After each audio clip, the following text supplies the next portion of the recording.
So here's the last of our 3 animations. This is a line graph, and it's really quite simple. We're going to be using the same techniques we used before with trim paths, but we're going to throw in a few extra little bits and pieces, new effects and so forth that hopefully will help your process along should you decide to do a line graph in your own project. Let's jump in. Let's create a new composition. 5 seconds. Let's name it Line Graph 2. And we'll click OK. And I want you to come over to Adobe Color Themes, and got a little problem this time. I started this tutorial with a certain color theme called Neruda 2, and it has since disappeared. Neruda 2. And it's not here. There are some that are similar to it, but they're not exactly right. So in your instructions, I have created hex codes for you, and you can copy and paste these. So instead of using other Adobe color themes, you can actually use these colors if you want. It's fine with me, but I'm going to show you something about hexadecimal codes. So I'll go ahead and close this up. Let's create a new solid. And in your instructions, there's a set of hexadecimal codes. The first one is the second from the end, the teal color, is the one that we are going to use here. So I'm going to copy that code. And if we click inside the little color chip here, you'll notice there's a set of numbers down here at the bottom. They're already selected for you and ready for you to paste in.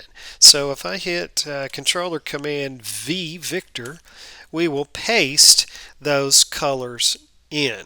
And what is hexadecimal colors? These are numbers that represent the RGB values for a certain color. This was invented for web design so that we can correctly replicate colors from one computer to the next, from one website to the next, from one web page to the next, and so on. So these hexadecimal colors are actually help for us in certain situations. If you need to communicate a color to somebody, you can just give them the hex code. Okay, so we're going to click OK here. We're going to name this BG for background, and we'll click OK. Now again, I'm going to close up Adobe Color Themes. We don't need to see that anymore. Now we'll create a new solid. And this time we're going to use the last hexadecimal code from your list. It's sort of a silvery color, and we'll paste that in. It's kind of almost like a light blue, really. And we'll click OK. And let's name this Grid. Now let's go to the Effects and Presets panel, and let's type in Grid. And there we will see Generate Grid. So drag that onto your grid layer. And there we see a grid. And I have given you numbers to paste in to the corner settings over here. The corner settings are 482 by 273. 482 by 273. And there we get a grid that is 1, 2, 3, 4 tall and 1, 2, 3, 4 wide.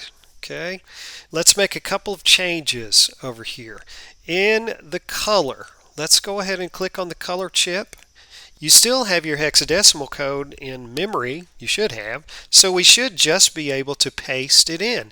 Controller Command V, and there is our color now for our grid. Let's make the border size 10. And now let's go down into the timeline and press the S key for scale. Let's scale it down to 60%. Now let's create a new solid. Layer, New, Solid.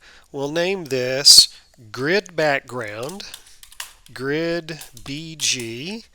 Let's go click on the color chip And this time we're going to choose the first color from the color scheme. That is the dark blue color. And I'll paste that into our hex codes down here and click OK. Sort of off the screen, isn't it? And we'll click OK again. And now it fills the screen. Let's go to scale again, S, scale down to 60%. And let's drag this layer underneath our grid layer. And we can also twirl this layer up, press U. Same thing on the grid layer. We can press U on that one so that we twirl it up, make everything all nice and clean. Now let's select both of these layers and we'll just nudge to move this down. So hold the Shift key and use your down arrow on your keyboard to just nudge these layers down. Don't get too close to the bottom. Need it to breathe a little bit. We don't want to get into safe area boundaries there. Next, let's deselect the layers. We've got a little gray area down here that we can click on to deselect. In instances where you don't have any gray that you can deselect in, you can click in to deselect. You can click on Edit, Deselect All, or here's the keyboard shortcut, Control or Command Shift A. Now let's go get the pen tool.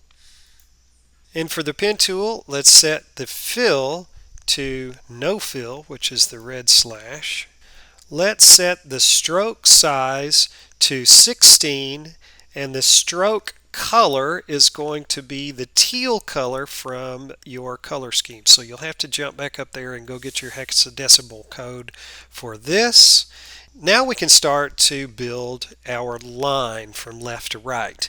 Now it doesn't matter where on the vertical axis you place these points, but I do suggest that you keep them on the horizontal points. So I'm just going to randomly click. I'm going to try, actually I think I'll push in a little bit here so I can try to be somewhat exact. I'm going to click here, I don't know, here, here, here, and here to build our line. Now let's name this line. And we're going to add the trim paths effect. Let's move to 3 seconds in the timeline and we'll twirl down trim paths and we'll set a keyframe for end. Now let's move to 1 second in the timeline and we'll set end to 0. And now if we scrub through the timeline, we'll see that this builds. Now let's press the U key to uber up this layer. I have to press it twice actually.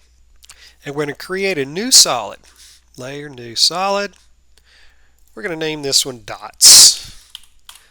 Dots. And the color is going to be the beige color in the center.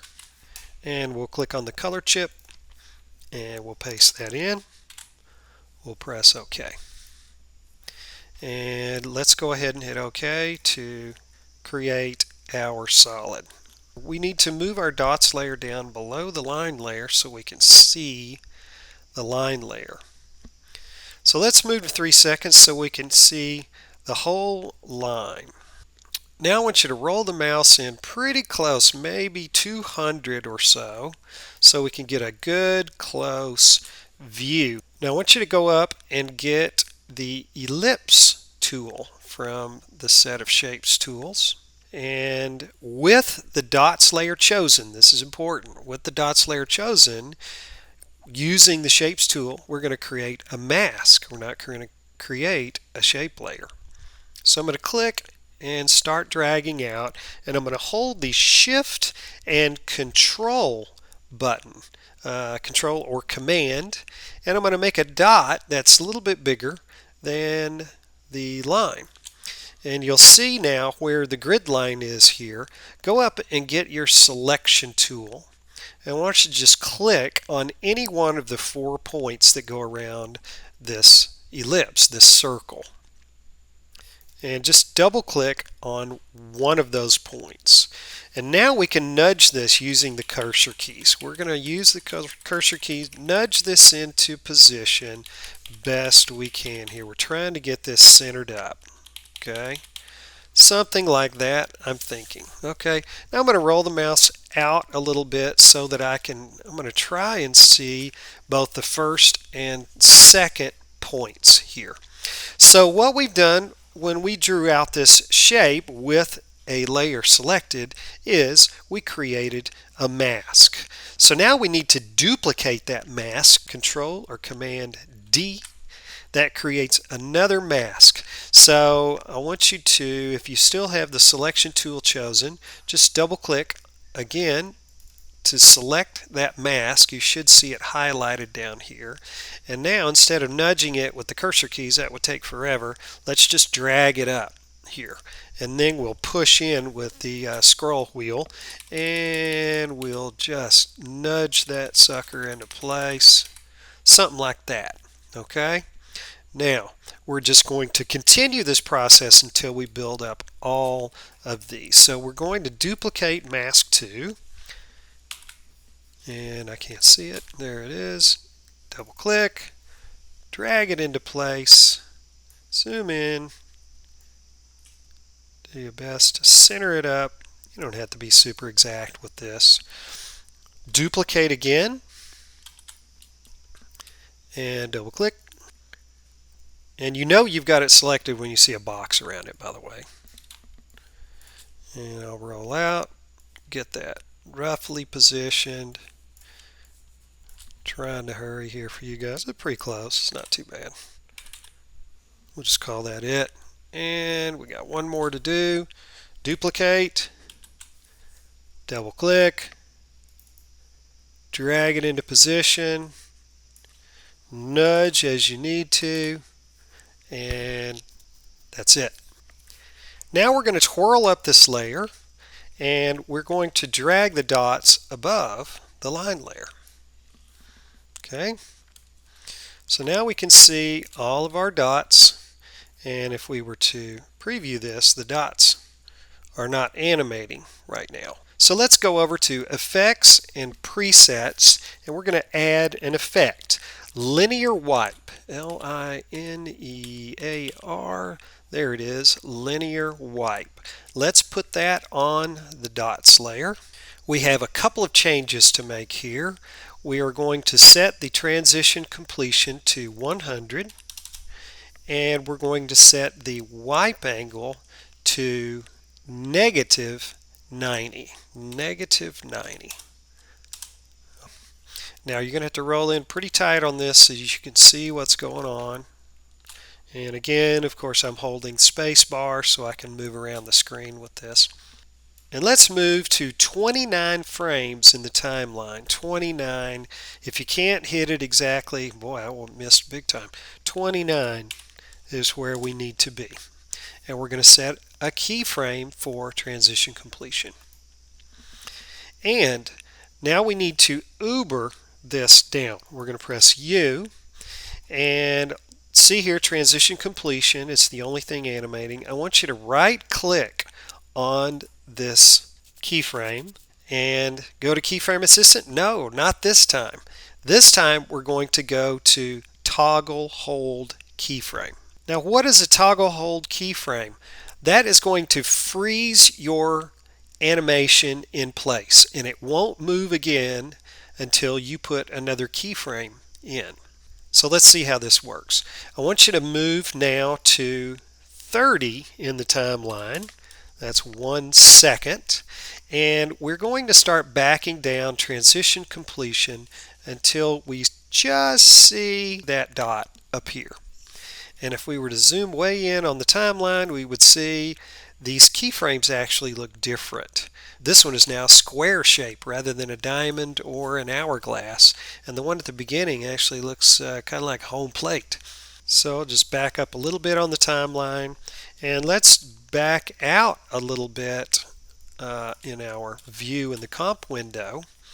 And let's move the timeline along so we can watch the line build. And as soon as we get to the apex of that line, for the next point, we are going to change the transition completion. We'll back that down until we see the next dot appear. And we're going to continue this process now until we finish this line drawing out. Again, backing down transition completion until it just shows. Move over a little bit. Looking for that line to hit its apex as close as we can get it. It's never going to be exact.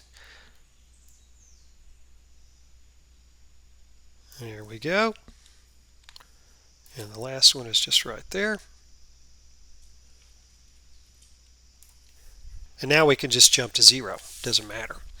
And if we preview this, we'll see what happens. Okay, so pretty cool. Now, I can share with you the one that I created that has a title on it. I've got the grid labeled here, and I'll just play it for you so you can see it. I've got a little animation of a hurricane icon. Of course, I want you to use icons as you're able.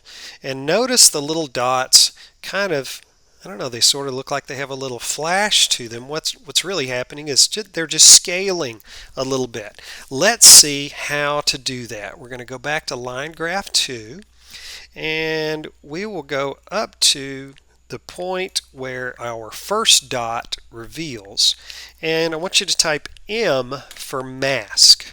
Now this is mask 1 because this is point 1, and if we twirl that up and twirl it back down again, you see something called mask expansion. So if I click on the stopwatch here and come over maybe 1 or 2 frames, let's expand that maybe 10 pixels, not a whole lot. And then we'll go another 2 frames and set it back to 0. And what we've done, let me push in on that so you can see it happening. When we roll across this area, the mask is going to expand, and it just kind of calls attention to that dot. The rest is pretty simple. I want you to create a title. I want you to make sure that your audience understands what all of these grid lines mean. Don't get too complicated with this. Remember, this is a quick animation, 10 seconds or so, and so you can't just beat them over the head with a bunch of information that they cannot absorb in a short time span. Okay, that's it. Good luck, have fun, and let me know if you have any questions.